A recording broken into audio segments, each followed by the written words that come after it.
मराठा आरक्षणासंदर्भात जरांगे पाटलांचं आंदोलन सुरूच आहे आणि सरकारने सुद्धा अधिवेशन बोलवलेलं आहे। नेमकी आता परिस्थिती काय आहे? आपल्यासोबत राष्ट्रीय ओबीसी महासंघाचे अध्यक्ष बबनराव तायवाडे सर आहेत। सर, काय सांगाल, नेमकी आताची परिस्थिती काय वाटते?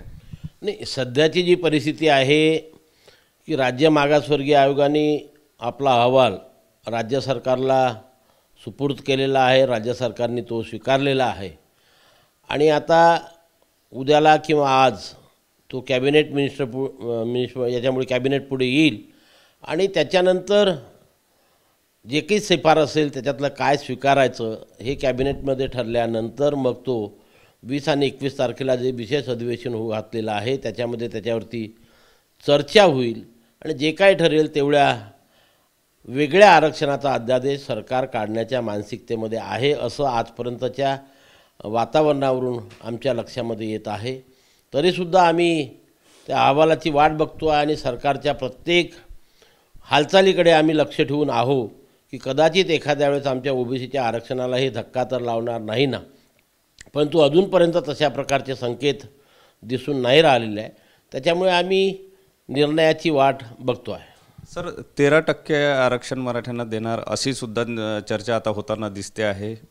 नाही, आता कधी काल दिवसभर चर्चा होती की 10% देणार, आज आला आहे की 13% देणार।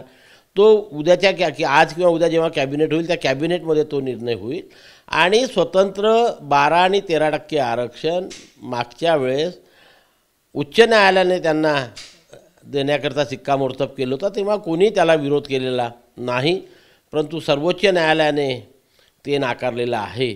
पण 13% आरक्षणाची शिफारस करताना किंवा त्याला घोषित करताना माझा सरकारला एक प्रश्न राहणार आहे की मराठा जातीची लोकसंख्या काढताना ज्या जाती ऑलरेडी ओबीसीमध्ये आहे त्यांचा समावेश करून मराठा जातीची लोकसंख्या ठरविण्यात येऊ नये, अन्यथा समजा त्या जातीचा समावेश करून त्यांची लोकसंख्या ठरवली आणि त्या प्रमाणामध्ये त्यांना आरक्षण देण्याचा निर्णय जर शासनाने घेतला तर या ओबीसी समाजाला पुन्हा सरकारच्या विरोधामध्ये उभं राहावं लागेल आणि स्वतःच्या संविधानिक अधिकाराचं रक्षण करावं लागेल। सर, हरकती ज्या नोंदवायच्या होत्या त्या हरकती मोठ्या प्रमाणात 4 लाखाच्या जवळपास हरकती आलेल्या आहे, काय वाटतं? नाही, आता ते सरकारने काल मी बघितलं कुठंतरी की 2-3 हजार लोकांची टीम मंत्रालयामध्ये लावून त्याचं निराकरण करणं सुरू आहे।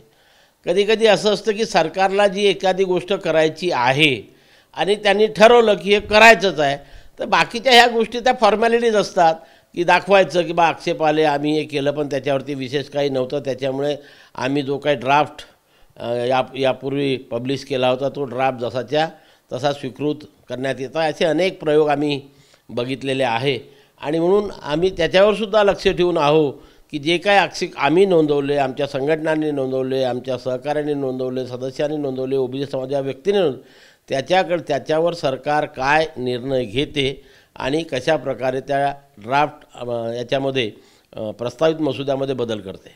सर, जरांगे पाटलांनी कालच्या प्रेस कॉन्फरन्सच्या दरम्यान जे एक वक्तव्य केलं की जे विरोधात बोलतात आहे त्यांची वंशावळ संपवू, राजकीय कारकीर्द, हे याकडे कसं बघतो? कारण म्हणजे आपण तो विषय काढला, मी आपल्या माध्यमातून सर्व ओबीसी जनतेच्या वतीने, राष्ट्रीय ओबीसी महासंघाच्या वतीने काल जे जरांगे पाटलांनी वक्तव्य केलं त्याचा निषेध करतो, जाहीर निषेध करतो। आणि ते जर अशी भाषा वापरत असतील, काल त्यांनी म्हटलं की आमच्या विरोधात जे बोलतील त्यांना आम्ही टपकून टाकू हा शब्द वापरलेला आहे। सरकारने याच्याकडे लक्ष द्यावं आणि पोलीस यंत्रणेने सुद्धा लक्ष द्यावं। कालची त्यांची जी वाक्य होती, खरं म्हणजे पोलीस यंत्रणेने लगेच त्यांच्या विरोधामध्ये गुन्हा दाखल करायला पाहिजे की त्यांनी म्हटलं की जे आमच्यावर टपकून टाकू त्यांची वंशावळ राज्यात राहणार नाही। वंशावळ म्हणजे आमचे आजोबा, पंजोबा, वडील, पोरं, नातू सर्वांना ते टपकून टाकणार आहे आणि सर्वांना ते संपवून टाकणार आहे। या लोकांची खानदान कायमची मिटवून टाकू हे शब्दप्रयोग आहे काल त्यांचे। आमची खानदान ओबीसी लोकांची, जे आम्ही ओबीसीच्या संविधानिक अधिकाराचं रक्षण करतो, त्यांची खानदान मिटविण्याची भाषा हे जरांगे पाटील करता, हे शोभते का? आमच्या ओबीसी नेत्यांकडे जेव्हा थोडं काही बोलल्या गेलं तर यांचे समर्थक त्यांच्यावरती तुटून पळत होते. आज कुठे गेले त्यांचे समर्थक? एवढ्या खालच्या दर्जाची भाषा ते वापरत आहे. आम्हा लोकांना संपवून टाकण्याची भाषा ते वापरत आहे. मग ते छगन भुजबळ साहेब असो, आमचे प्रकाश शेंडगे असो, टी.पी. मुंडे असो, आमचे बावकर असो, सचिन राजूरकर असो, आम्ही ओबीसीच्या संविधानिक अधिकाराचं रक्षण करण्यासाठी आम्ही त्यांच्या विरोधात कधी बोललो नाही. आजपर्यंत त्यांनी 5 महिन्यामध्ये एक तरी व्हिडिओ दाखवा की आम्ही त्यांच्या विरोधात बोललो.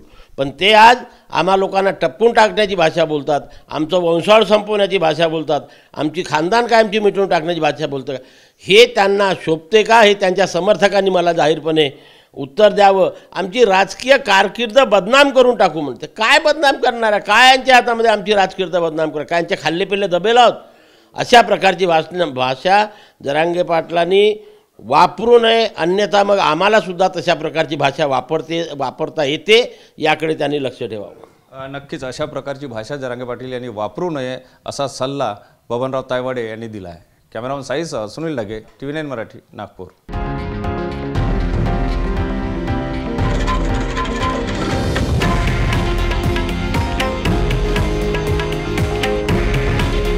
हे आहे देशातील नंबर 1 न्यूज नेटवर्क आणि आपण पाहत आहात TV9 मराठी. काळजी तुमची, हित महाराष्ट्राचं.